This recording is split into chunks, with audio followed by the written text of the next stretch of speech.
우리 주 예수 그리스도는 교회의 참된 터가 되십니다. 이 교회에서 우리는 함께 예배드리며 성도의 교제를 나눕니다. 이 기쁜 날에 하나님의 크신 사랑이 지금 이 자리에 그리고 온 세계에 가득 넘치기를 바랍니다.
저는 오늘 나는 빚쟁이입니다 하는 제목으로 말씀을 드리고자 합니다. 어감이 별로 안 좋죠? 나는 빚쟁이입니다. 세상에는 빚쟁이라는 말을 안 좋아해요. 은행이 일상화되지 않았던 시절에 시골 동네에서는 돈이 필요할 때면 조금 여유로운 가정에 가서 정말 손을 비비며 돈 좀 빌려달라고 애원을 하죠. 이자를 몇 할 줄 거냐고 약속을 합니다. 계약서를 쓰죠. 돈을 빌려서 필요한 대로 요긴하게 쓸 때는 참 좋았었는데 그놈의 한 달이 얼마나 빨리 돌아오는지 이자를 내기가 버겁습니다. 애써 내곤 하다가 돈이 마련되지 아니하면 이자를 못 내죠. 그러면 그 돈을 빌린 집 앞을 지나가는 게 너무 부담스러운 거예요. 웃자다가 이렇게 얼굴을 마주치면 구신거리고, 그래서 생긴 말이 빚진 죄인이라는 말이 있어요. 말 못하고, 그리고 쭈그라 머리 숙여야 되고 부끄럽고 힘들고. 그래서 성경 로마서 1장 13장 8절에 보니까 피차 사랑의 빚 외에 아무에게든지 아무 빚도 지지 말라, 그런 말씀을 해서 빚지면 안 좋다는 거예요. 그런데 여러분, 우리가 곰곰이 한번 생각해 보면 왜 바울이 나는 복음의 빚진 자다 이 말씀을 했을까요?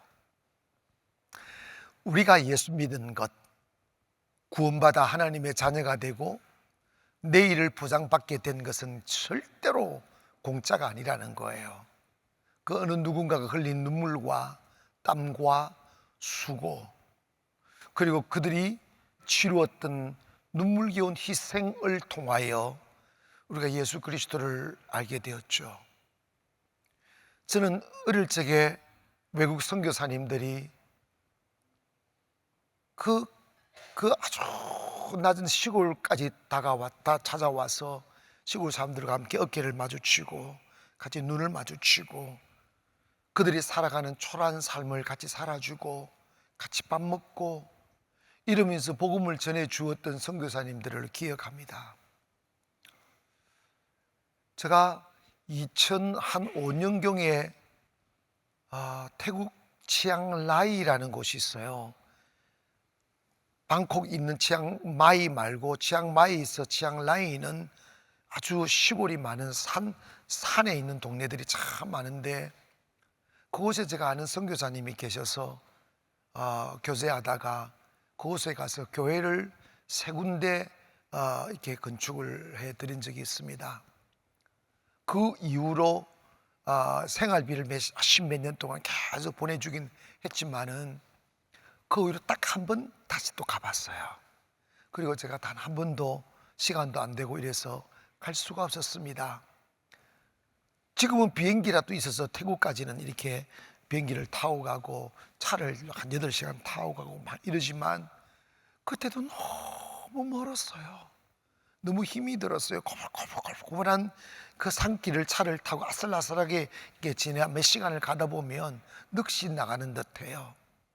내가 충격을 받은 게 그 산골짜기 조그마한 이름 모를 동네에 100몇십 년 전에 미국의 선교사님들이 오셔서 그들에게 복음을 전한 거예요. 그리고 그분들이 살아있을 동안 하시다가 철수를 하고 나니까 아무도 그곳을 찾는 이가 없었는데, 그러니까 복음이 어떻게 구준으로 전해져서 지금까지 이어오는 산족들이 이렇게 있더군요. 근데 저 멀리 다 쓰러져 가는 자그마한 그물 하나가 있어서 저게 뭐냐고 했더니 교회였다는 거예요. 오래전에 미국의 선교사님들이 오셔서 복음을 전해주고 거기서 예배 처소로 만든다고 그렇게 교회를 지은 건데, 너무 세월이 이렇게 흐르고, 그리고 거기 사는 사람들이 너무 가난하다 보수도 못하고 그냥, 그리고 그렇게 믿었던 사람들은 돌아가시고, 이제 이러는 과정에 우리 한국의 선교사님이 그곳에 또 들어가서 이렇게 몇 군데 이렇게 선교를 하시더라고요. 난 그때 멍하니 나가 무너져가는 그 건물을 바라보면서 이런 생각이 훅 드는 거예요. 맞아, 그래서 미국이지. 영국의 청교도들이 그 신앙의 타락과 저항하고 싸우면서 안 되니까 꿈을 꾸고 아메리카를 돌아가서 그들이 꿈꿨던 꿈 하나가 있어요. 그게 뭐냐면 온 세상을 밝게 비추이는 빛의 나라 세워서 모든 민족에게 복음을 전하는 나라 세우겠다는 그 작은 꿈 하나 가지고 미국을 세워 그 이후에 청교도들의 후예들이 전 세계로 퍼져나가 기독교를 확산시키고, 지금 우리에게도, 지금 우리나라도 언더우드 아펜셀러 선교사님이 140년 전에 인천 바로 옆에 저 앞바다에 오셔서 복음을 전해 주셔서 지금 우리 대한민국 교회가 이렇게 세워진 거예요. 많은 분들이 젊음을 포기하고 개인적인 행복한 가정을 꾸리고 편안하게 살아갈 수 있는 그 권리를 포기하고 훨씬 더 못 살고 불편하고 다르고 그런 곳에 가서 복음을 전해 주어 모든 민족으로 하여금 예수 알게 하셨던 그 희생이 기반이 되어서 지금 우리나라가 이렇게 잘 되었다면, 바울은 이 이야기하는 거예요. 그러므로 우리는 복음에 빚진 자다. 예수님도 주님을 알고 있는 주님을 따르는 사람들에게 마가복음 16장 15절에 보니까 또 이르시되 너희 온 천하에 다니며 만민에게 복음을 전파하라. 그러므로 너희는 가서 모든 민족으로 제자로 삼아 아버지와 아들과 성령의 이름으로 세례를 베풀고 내가 너희에게 분부한 모든 것을 가르쳐 지키게 하라. 볼지어다 내가 세상 끝날까지 너희와 함께 하리라. 모든 민족에게 복음을 전하라는 거예요.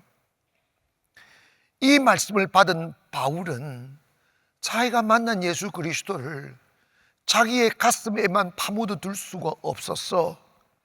그 숭고하고 그 고귀하고 그 영광스러운 부활의 주님을 만난 바울은 더 이상 자신이 누리고 있는 세상의 기득권, 부와 명예와 자랑에 취해 나머지의 인생을 허비하고 싶지 않았던 거죠.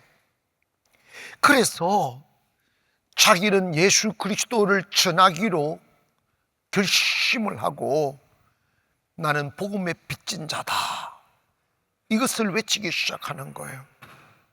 그러면서 고린도전서 9장 16절에 보니까 내가 복음을 전할지라도 자랑할 것이 없음은 내가 부득불할 일임이라. 만일 복음을 전하지 아니하면 내게 화가 있을 것이다. 여러분, 이 고백은 내가 복음을 전하지 아니하면 내게 화가 있을 것이다 라는 이 고백은 바울의 독백이 되어서는 안 돼요. 우리들의 고백이어야만 합니다. 왜냐하면 종말이라는 게 우주적인, 예수님이 다시 재림하시는 우주적인 종말도 있지만 개인적인 종말도 있어요. 지금 이 순간에도 알든 모르든 많은 분들이 이 세상에 왔다가 이별하여 세상을 떠나는 분들이 계십니다. 그런데 그분들이 주님을 알지 못하고 믿지 못하고 이 세상을 떠나는 그날이 그들에게는 종말인 거죠. 그런데 여러분, 이 세상에 그냥 죽음은 그뿐인 줄 알고 죽음을 맞이했지만 막상 세상을 떠나는 그날, 내가 예수를 믿지 않았던 그 이유 때문에 상상할 수 없는 지옥의 불구덩이에 빠져 영혼을 맞이해야 된다는 그 슬픔이 그들에게 주어졌을 때 얼마나 두렵고 얼마나 떨리고 얼마나 무섭겠어요. 때문에 우리는 때를 얻든지 못 얻든지 복음을 전해야 되고, 우리가 누군가가 흘린 눈물과 수고의 땀을 통하여 전해진 그 복음으로 예수를 알고 구원받았다면 우리는 당연히 복음에 빚진 자이고, 그 생명의 길을 알았다면, 그 생명의 길을 전하지 않는다면 그건 내게 화가 있을 것이라 말이에요. 어둠이 짙은 넓은 길에 자동차가 막 달리고 있습니다. 먼저 그 길을 가본 사람이 조금만 더 달리면 철린 낭떠러지가 기다리고 있다는 것을 알고 있으면서도 낭떠러지가 있는 줄도 모르고 막 자동차가 달리는 걸 바라보면서 눈을 돌려버리는 사람은 악한 사람이지, 아주 나쁜 사람이지. 바울이 그 생각하는 거예요.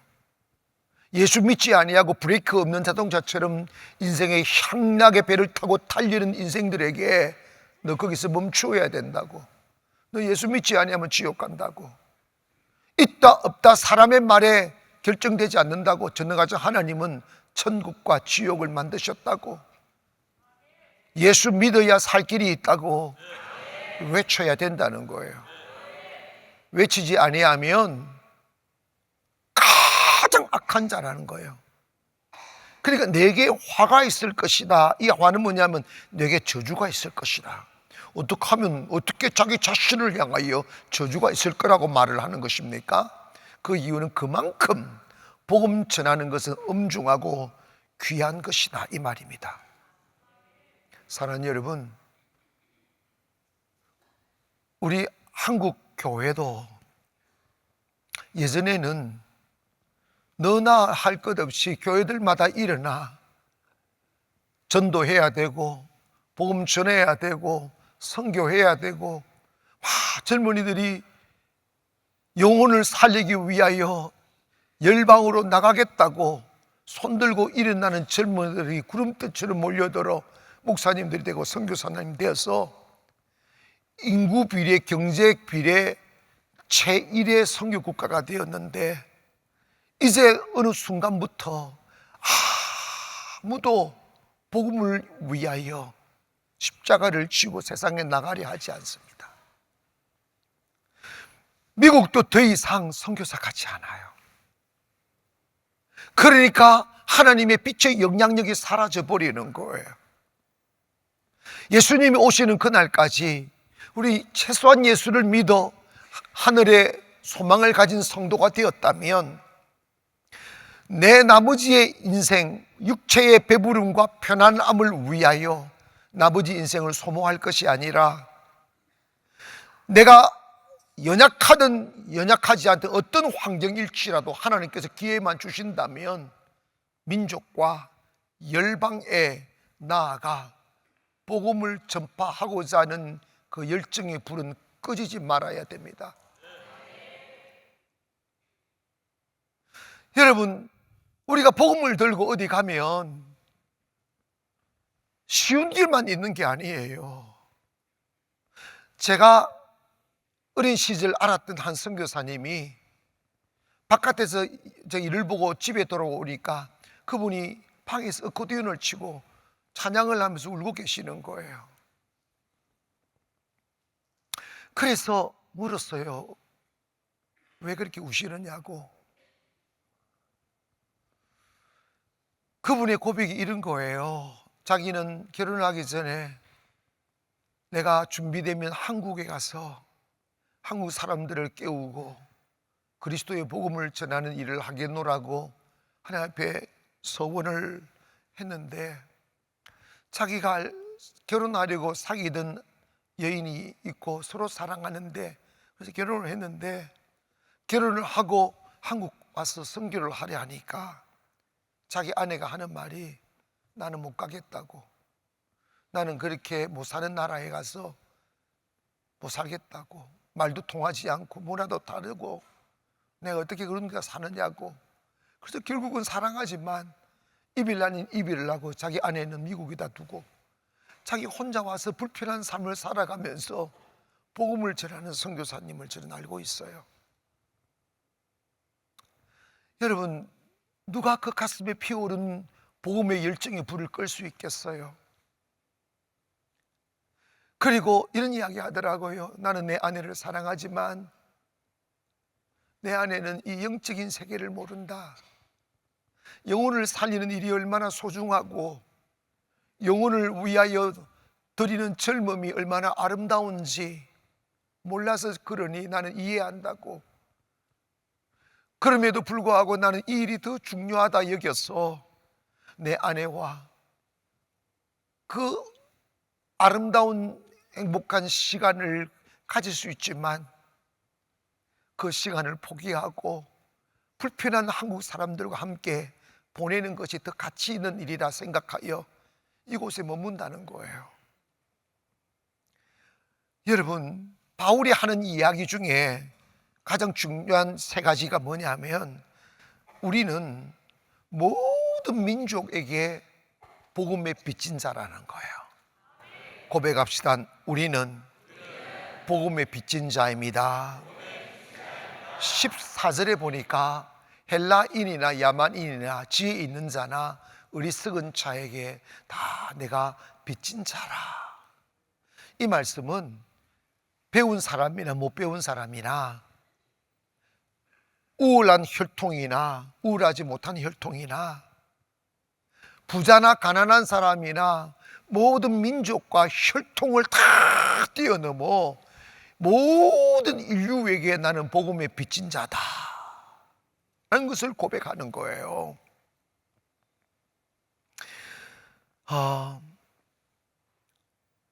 우리는 내가 좋은 사람들, 내 마음에 가는 사람들만 전도하고 싶은 충동들이 가끔 있어요. 그러나 여러분, 그거는 어디까지나 육신적인 가치입니다. 영적인 가치는 하나님은 모든 민족에게 마음이 가 계십니다. 왜냐하면 하나님은 세계를 창조하신 분입니다. 하나님의 사람이란 하나님의 마음을 가진 자입니다. 그래서 하나님을 만난 사람은 내 철학, 내 고집, 내 이성, 내 가치에 갇혀 살면 안 돼요. 하나님의 마음을 가져야 돼요. 그래서 하나님의 마음을 가지고 바울은 15절에 보니까 나는 할 수 있는 대로 로마에 있는 너희에게 복음을 전하기를 원하노라 이랬어요. 이게 그냥 보통 평범한 말이 아니에요. 당시 로마는 유대인들의 원수의 나라입니다. 그 당시만 해도 로마가 이스라엘을 식민지로 삼고 있었다고요. 이름도 빼앗고 문화도 빼앗고 억압하고 로마가 그랬다고요.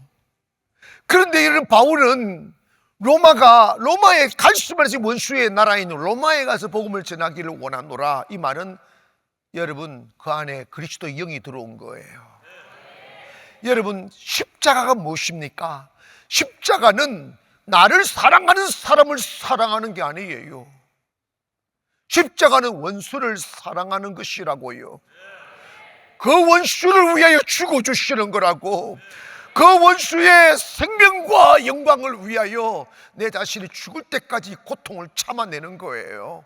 그게 십자가 정신입니다. 교회 안에 그리스도 가슴 속에 십자가의 정신이 들어와야만 해요. 성경은 너 원수를 잡아다가 난도질해라 이러지 않아요. 내 원수를 사랑하라고 그랬어요. 복음은 원수의 나라에 가서 전하는 거예요. 아멘 합시다. 그리고 여러분 봐봐요. 성경에 보면 요나가 있어요. 요나가 니느웨 성에 가서 복음을 전하라고 그랬어요. 너무 싫은 거예요. 왜냐하면 니느웨 성도 원수의 나라거든. 그래서 원수의 나라가 용서받고 잘 되는 게 너무 싫은 거예요. 그래서 타시스로 갔지 않습니까? 하나님이 내버려 두셨어요. 고기 뱃속에서 집어넣어 3일 동안 죽을 고생시켜 놓고 그 고기가 물어다가 다시 니느웨 성에다가 뱉어 놓잖아. 도망가면 끌려오고 도망가면 끌려오고.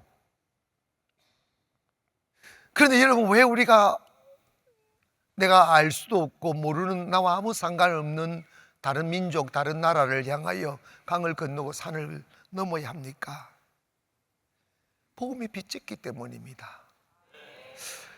저는 선교를 해야 된다는 선교를 목적으로 교회를 세웠기 때문에, 그리고 상가에 있을 때 정말 상가를 털어내기가 어렵더라고요. 불가능하다는 게 느껴지더라고. 그래서 하나님께 애언하던 기도했어요. 하나님, 제가 목회는 다 하는 거니까 목회 외에 정말 이것만은 네가 잘했어 하는 일이 무엇입니까? 주님이 원하시고 기뻐하시는 일이 뭐냐고 기도하고, 그래서 왜 그러냐면 내가 하나님의 특별하신 은혜를 받아야만 이 경쟁, 이 거친 송도에 털을 내릴 수 있겠더라고. 그래서 하나님이 기뻐하는 일을 하겠다고, 그럴 때는 하나님이 세부의 그 코피노 고아원을 생각하게 만든 거예요. 그때는 월세 낼 때 진짜 어려울 때예요. 돈이 있든 없든 간에 주님 믿고 그냥 비행기 탔어요. 타가지고 땅 알아보고, 그리고 세우고 그리고 땅 사고 막 돈 없는 가운데서 어떻게 해서 공원을 다 지었잖아. 여러분 가보시면 입이 쭉 벌어져요. 리조트처럼 세워놨어. 여러분 그런데 이름 봐봐요. 그 고아원 땅 사니까 우리 이전 성전을 사게 했어요. 아멘. 그런데 교회가 망해야 되는데 교회는 점점 잘 되는 거예요. 멈추지 않고 그저 고안하죠. 학교 사서 다시 다 짓고 지금은 아마도 개교회가 세계 중에 그런 선교 단지 중에 제일 클 거예요. 그런데 놀라운 것은 단 한 번도 돈이 없었어요. 예산도 없었고 우리 뭐 개척해가는 예산이 뭐 있겠어. 그냥 주님만 믿고 간 거예요. 주님만 믿고 묵묵히 간 거예요. 근데 놀라운 일은 주님이 기뻐하는 일을 하니까 교회를 축복하더라고. 이 말을 여러분 선교하면 하나님 축복하신다 이거잖아. 과정에서 여러분 저는 그 지역 할 때 150명의 인부들을 섬에서 모아가지고 그래서 먹이고 재우고 주급을 주면서 계속 공사를 하는 거예요. 그걸 꼼박 오전을 했어요. 그런데 여러분 단 한 번도 돈이 없으니까 그 돈 붙일 날만 오면 가슴이 저리는 거예요. 목이 마르는 거예요. 근데 제가 단 한 번도 성도들한테 이 말을 지금 다 해놨으니까 말을 하지 말을 해본 적이 없어요. 그래서 특별히 헌금하자고 말을 해본 적도 없어요. 그래서 하나님 믿고 그 억압과 그 마음의 불안감과 그 무거움을 혼자 다 지고 갔어요.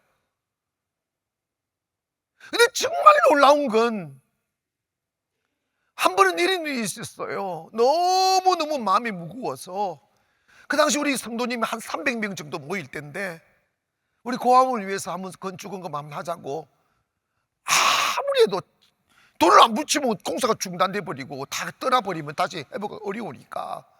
근데 주님이 너 왜 또 나 의지하고 한다 해놓고 사람한테 기대려고 하느냐 딱 그러시더라고. 그 주보에다가 광고하려고 딱 메모를 해가지고 우리 돌아오는 주간에 고아원을 위해서 우리 헌금 좀 하시자고 하려고 딱 하는데 주님이 딱 막아버리더라고. 그래서 저는 혼자서 에이 주님 또 이랬어. 그리고 내가 말을 안 했어요. 매달 1억씩 보내줘야 되는데 재정 보니까 정말 보낼 100만 원도 없더라고. 그래서 주님 믿고 여러분 주님 믿습니다 하지만 마음은 괴로워. 그런데 여러분 월요일 날 탁 됐는데 교회 오신 지 얼마 안 된 분이 저한테 전화가 왔어요. 목사님 좀 뵐 수 있냐고. 그래 제가 매일 예배가 있으니까 저녁에 한 7시쯤 교회로 오시라고. 그랬더니 오셨는데 뭐 상담 받을까 뭐 처음 오신 지 얼마 안 됐네 잘 모르니까 하시는 말씀이 제가 가나안교회 오기 전에 교회가 너무 힘들고 시험 들어서 11조도 안 하고 그렇게 했는데 여기 와서 회복이 되고 은혜를 받다 보니까 11조 띠문 게 너무 걸린다는 거야. 내가 11조 띠먹지 마라 그런 소리 안 했어. 그냥 주님이 알아 하는 거지.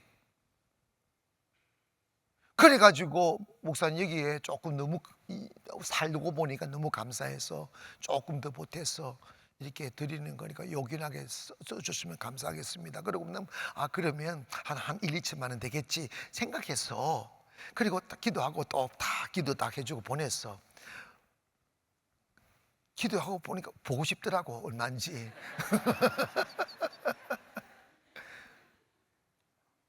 다 봤더니 세상에 어제 설교할 때 너 사람 의지하지 마라. 주님 목을 막아놨잖아. 말을 안 했어. 다음날 월요일 날 딱 보니까 딱 필요한 1억이더라고. 그렇게 그것을 또 보내줬어요.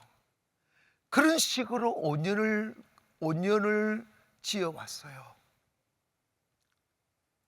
그런데 여러분, 우리 교회는 하나님의 은혜로 점점 부흥되고 세워지고 지금 이렇게 예배를 드리잖아. 여러분 있잖아요, 우리 그래서 내가 세부에 고아원 지어놓고 또 학교, 허술한 학교를 사서 학교 건물들을 다 지었어요. 짓고 난 뒤에 체육관 지을 때, 체육관 2,000명들은 체육관을 짓고 난 뒤에 그 주변에 있는 손님들 다 모시고 그 오픈식을 할 때 시장하고 뭐 다 왔어요. 다 와서 이렇게 하면서 어느 목사가 묻더라고요. 왜 당신이 이곳에 이렇게 크게 이렇게 하시느냐고. 그래서 나는 그랬어요. 은근히 내보고 거기 와서 살 거냐고 묻는 듯 하더라고. 나 그래서 딱 받아쳤지. 이랬어요. 우리가 주님을 모를 때 미국의 선교사님들이 오셔서 우리가 복음 전해 주시고 예수 믿게 했다. 나는 그 빚을 필리핀에게다 갚는 것이다. 당신들도 이 빚을 다른 나라에 갚을 생각해라. 여러분, 주님은 우리 모든 민족에게 빚진 자입니다. 그러므로 여러분 가슴 속에 예전에 그 뜨거웠던 열정과 은혜에 불타는 가슴으로 우리가 맨날 불렀던 찬양이 있어요. 부림받은 낯선 이 몸 어디든지 가오리다. 아골골짝 빈들에도 복음 들고 가오리다. 노래만 불러. 저는 우리 교회가 편안함의 치에 있는 교회 되고 싶지 않아요. 건물 자랑하고 사람 자랑하는 교회 되고 싶지 않아요. 내가 지금 다 계획하고 있어요. 제가 가만히 있을 사람입니까? 지금 다 기도하고 있어요. 내년에 보면 또 한 방 터뜨릴 거예요. 기다리셔. 여러분, 정말 주님이 세계 민족 열방 어디든지 가는 교회를 찾고 계세요. 누가 내 복음을 들고 강을 건널 것인가? 누가 내 십자가를 지고 산을 넘을 것인가? 주님은 찾고 계신다고. 고백합시다. 나는 복음의 빚진 자입니다. 아멘. 근데 갚을 때 목숨을 걸고 복음을 전해야 돼. 여러분, 우리가 복음 전하러 갈 때 자랑하고 환대받고 대우받을 생각하면 안 돼요. 복음은 그냥 영혼을 살리기 위하여 그들과 함께 울어주는 거라고.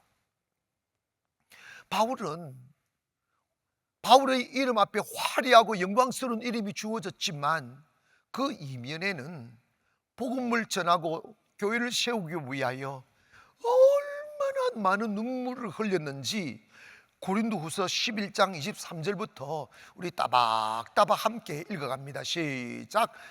그들이 그리스도의 일꾼이냐 정신없는 말을 하거니와 나는 더욱 그러하도다. 내가 수고를 넘치도록 하고 옥에 갇히기도 더 많이 하고 매도 수없이 맞고 여러 번 죽을 뻔하였으니 유대인들에게 40에서 하나 감한 매를 5번 맞았으며 3번 태장으로 맞고 1번 돌로 맞고 3번 팥을 일주야를 깊은 바다에서 지냈으며 여러 번 여행하면서 강의 위협과 강도의 위협과 동족의 위협과 이방인들의 위협과 시내의 위협과 강야의 위험을 바다의 위험과 거짓 형제 중의 위험을 당하고 또 수고하며 애쓰고 여러 번 자지 못하고 줄이며 목마르고 여러 번 굶고 춥고 헐벗었노라.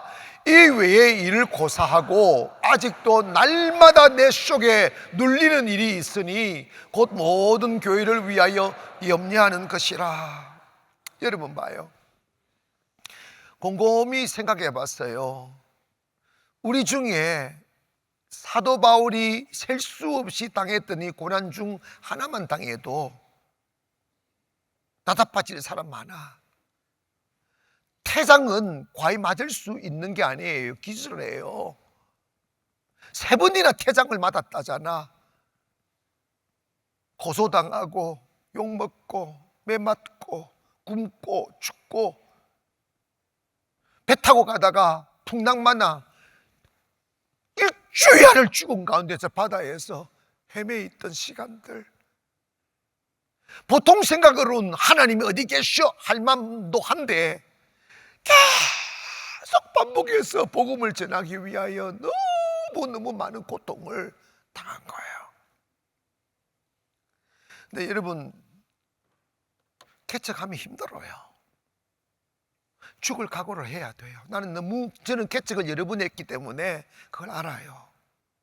근데 여러분, 최소한 개척해서 일어나서 축복하시면 또 감사하지만 최소한 우리가 시작할 때 편안함을 목적으로 가면 안 되지. 복음 때문에 대우받고 영광 받는 걸 좋아하면 안 되지. 복음을 위해 헌신하려 해야지. 희생해야만 해야 하죠.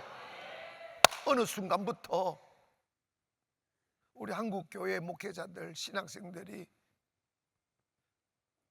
교회 건물 있고 성도들 있고 편안하게 살 수 있는 교회 부임하는 걸 꿈으로 여기는 영이 들어왔어요. 배부르게 살려고 목사 됐습니까? 대우받으려고 선교사 됩니까? 예수 위해 죽으려 해야지. 예수 위해 고난당하려 해야지요. 그런데 여러분, 요즘에 개척을 안 하잖아. 저는 여러분 50에 이 가는 송도 가난 교회가 없어서 한 게 아니잖아요. 전에 진짜 그 두고 또 올 4월에 도쿄 가난 또 개척했어. 그게 쉬운 줄 아십니까? 이게 끝날까요?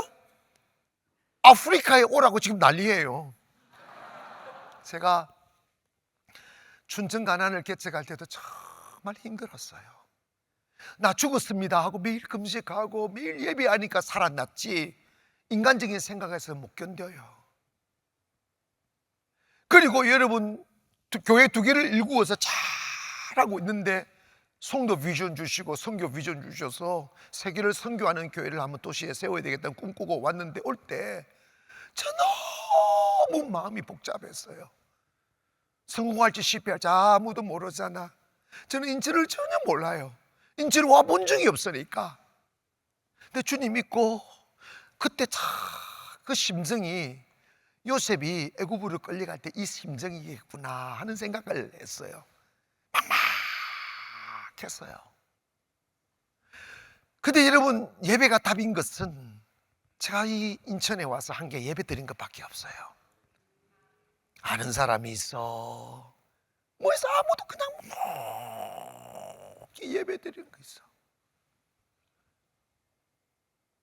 10년을 꼬박했지, 13년을 꼬박, 14년을 꼬박 예배 드렸더니 요즘에 제가 우리 교회가 이러다 보니까 인천에 우리 교회 지도자들 만나면 그분들 입에서 그런 거야. 이제 인천의 중심은 송도 가난교회가 되었다고. 여러분 기억하세요. 사도 바울은 이 고생하면서 한 번도 귀찮아하지 않았어. 힘들다고 하지 않았어. 이런 고통을 당했었지만 내 마음을 누르고 있는 것은 나 어떻게 하면 이 고통 안 당할까? 어떻게 하면 매맞지 않을 수 있을까를 생각한 게 아니라 교회를 걱정하는 무거운 마음들이 그 마음을 짓누른다는 거야. 어떻게 하면 더 많은 영혼을 살릴 수 있을까? 어떻게 하면 더 많은 교회를 세울 수 있을까? 어떻게 하면 하나님의 살아계심을 증명할 수 있을까? 이 마음의 부담감이 나를 누르고 있다는 거예요. 사랑하는 여러분, 저도 다 이해가 돼요. 왜 이해가 되느냐 하면 은혜를 알기 전에는 제 꿈이 편안하게 목회하는 것이었어요. 개척은 했지만 그 개척의 그 거친 길을 걷다 보니까 너무 오래 가난하고 너무도 오래 힘들다 짜증이 나더라고요. 그런데 여러분, 그건 어디까지나 은혜가 떨어져서 그런 거지. 은혜가 있으면 짜증나지 않아요. 하나님 피할 길 주시더라고. 하나님 은혜의 길 주시더라고. 그런데 여러분, 우리가 조심해야 될 게 하나가 있어요. 여러분, 세상 사람들은 꿈이 있다면 그저 죽을 때까지 돈 걱정 안 하고 편안하게 안전하게 살다가 죽을 수 있을까? 이것만 생각해요. 이건 대한민국을 덮는 영입니다. 그게 이것만 생각해요. 이게 마귀의 영입니다. 거기 아멘 하셔요. 여러분 있잖아, 여러분의 나머지 인생을 이 딱 죽으면 썩어질 몸뚱아리를 위한 종으로 살지 마세요. 영혼의 때를 위하여 몸을 써버려야 돼요. 영혼의 때를 위하여 살아야 된다 이 말입니다. 어중간 하니까 은혜가 없지. 주님을 위하여 바울처럼 죽겠다고 덤벼들면 마귀 이겨낼 수 있어요. 가난 이겨낼 수 있다고요. 하나님은 우리 가난하게 살아라는 말씀이 아니라니까. 뛰어넘어야 됩니다. 부유도 뛰어넘고 가난도 뛰어넘어야 돼요. 딱 중요한 것은 인생의 포커스를 육체의 편안한 삶에다 두지 마시고 영혼 살리는 데 두시기를 원합니다. 이게 가치입니다. 그러면 영혼을 살리면 여러분 인생이 더 아름다워진다니까. 가는 곳마다 하나님의 역사가 일어난다니까요. 그리고 여러분이 나는 못해, 나는 지식도 부족하고 경험도 부족하고 사람을 설득할 지적 능력이 없어, 이런 거지 같은 생각하면 안 돼. 얘가 하나가 있어요. 바울은 빌립보에 가서도 교회를 세웠고 에베소 가서도 교회를 세워서, 그런데 여러분 바울이 정말 중요한 도시가 하나 있었어요. 그게 뭐냐면 로마의 수도 그리스 아테네가 있었어요. 근데 거기 딱 교회를 세울 그리스 아테네는 에피큐로스 그 철학과 또 여러 가지 스토아 철학 학파들이 많아가지고 철학이 발전된 나라였어요. 그러니까 막 철학적이었어요. 배움이 많고 지식이 많은 사람들이 살다 보니까 바울이 아주 유창하게 철학적인 지식으로 쫙 그들에게 설파를 하기 시작하는 거예요. 그래서 아레오바라는 언덕에 앉아가지고 그들과 함께 막 복음을 전하고 이야기하고 철학을 논하고 그랬어요. 바울도 꽤 공부한 사람이잖아. 근데 참 놀라운 게 있어요. 성경에는 철학을 말하지 않고 지식을 말하지 않고 빌립보 가서 귀신 쫓아냈더니 교회가 세워졌어. 에베소 가서 병자 고쳤더니 교회가 세워졌어. 그런데 아테네에 가서 철학적인 설교를 했더니 교회가 세워지지 않아. 복음에는 열매가 없어. 능력이 나타나지 않아. 바울이 깨달은 거예요. 복음은 단순하다. 내 안에 있는 예수를 말하면 된다. 예수를 경험한 이야기하면 된다. 그래서 갈라디아 6장 14절에 이렇게 고백하죠. 내게는 우리 주 예수 그리스도의 십자가 외에 결코 자랑할 것이 없다. 어제까지는 지식 자랑하고 철학 자랑하고 학문 자랑했는데 그거 가지고 안 되더라. 여러분 있잖아, 여러분 주께서 가라고 하실 때 나는 아직 부족합니다. 그건 교만이야. 그냥 가는 거야. 입만 빌려주면 돼. 이해가시면 아멘. 사는 성도 여러분 있잖아요, 어차피 살아 그냥. 근데 사라지는데 쓸데없이 나 뭐 먹고 살까 여기 매몰되어 있지 마세요. 복음 위에 한번 목숨 걸어봅시다. 예수를 한번 전해봅시다. 그리고 어차피 예수 보니까 하나님 글로벌라이제이션이잖아. 세계화잖아. 세계화면 나도 세계인이 한번 돼보자. 아니 모세는 말할 줄 몰랐는데 능력 지팡이 딱 잡으니까 애굽에 가잖아. 하나님 함께 하시면 어디든지 갈 수 있어요. 아멘. 정말 여러분 있잖아, 육체 위에 살지 말고 영혼 위에 사세요. 영혼을 살리는데 올인을 한번 해보시라고. 다른 거 저절로 된다.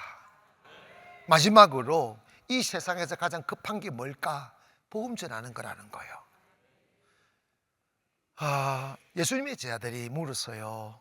선생님, 언제 이스라엘이 회복이 됩니까? 그럴 때 주님 이런 말씀합니다. 때와 시기는 아버지께서 자기의 권한에 두셨으니 너희는 알 바가 아니야. 너 세상 일 걱정하지 말아라.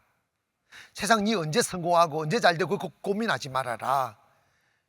그러면서 오직 성령이 너희에게 임하시면 너희가 권능을 받고 예루살렘과 유대와 사마리아와 땅끝까지 이르는 내 증인이 되라. 이 말씀은 뭐냐면 이 세상에서 가장 시급한 일이 뭐냐? 복음 전하는 일이라는 거예요. 아멘. 그러면서 바울이 이런 이야기하면 디모데후서 4장 1절에 보니까 하나님 앞과 살아있는 자와 죽은 자를 심판하실 그리스도 예수 앞에서 그가 나타나실 것과 그의 나라를 두고 엄히 명령하. 이 말은 뭐냐, 앞으로 할 말이 너무 중요하다 이 말이야. 엄히 명하는데 2절에 너는 말씀을 전파하라. 때를 얻든지 못 얻든지 항상 힘써라. 이 세상에서 가장 엄중하고 가장 급하고 중요한 일이 뭐냐? 말씀을 전파하는 거란다. 그리고 이걸 힘써 전파라는 거야. 항상 힘쓰라는 거죠.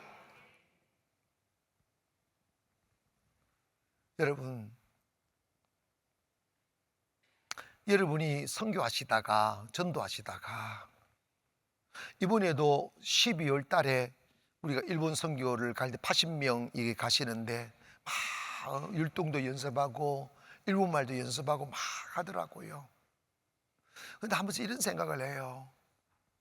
그 거리에서 퍼포먼스를 하려고 저녁마다 모여서 연습하고 휴가 내고 비행기 타고 그냥 거기 가는데 그게 무슨 의미가 있을까 하지만 여러분 기억하세요.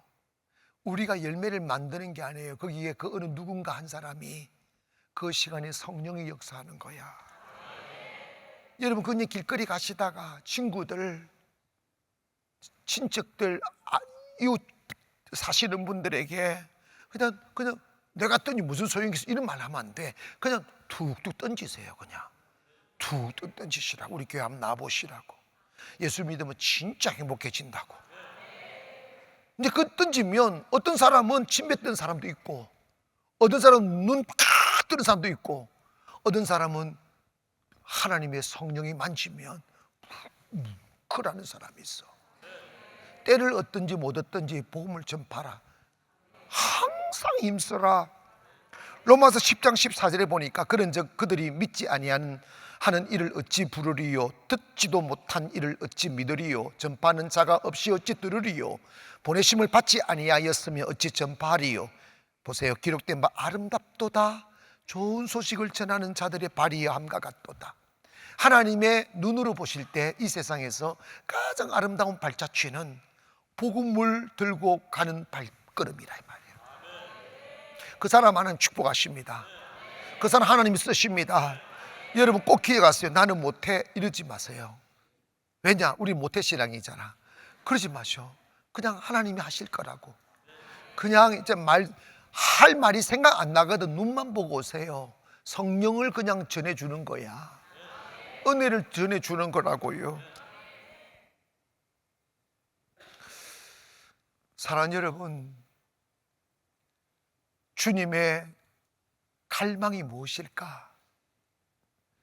내 육신의 편안한 삶을 동경하고 그 편안한 삶에 취해 다른 영혼을 돌아보지 아니하고 오직 자기 자신만 아는 극단적 이기주의자로 살아갔던 우리가 눈을 뜨고 내가 눈을 들어 다른 민족을 바라보고 열방을 바라보고 이웃을 바라보고 다른 영혼을 바라볼 수 있을 때 하나님은 춤을 주시죠. 그리고 여러분 서툰 말 끄집어내요.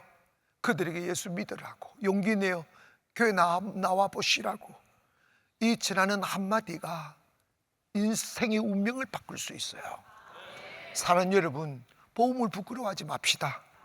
요즘 시대는 공중권세 잡은 자들이 복음 전하는 그 분위기를 막 가로막고 있어요. 그러나 두려워하지 마시고 세상 끝날까지 복음을 전하고 하셨으니 오늘 저와 여러분이 예수의 복음을 전하여 영적인 빚을 갚는 저와 여러분 되기를 원합니다. 기도하겠습니다.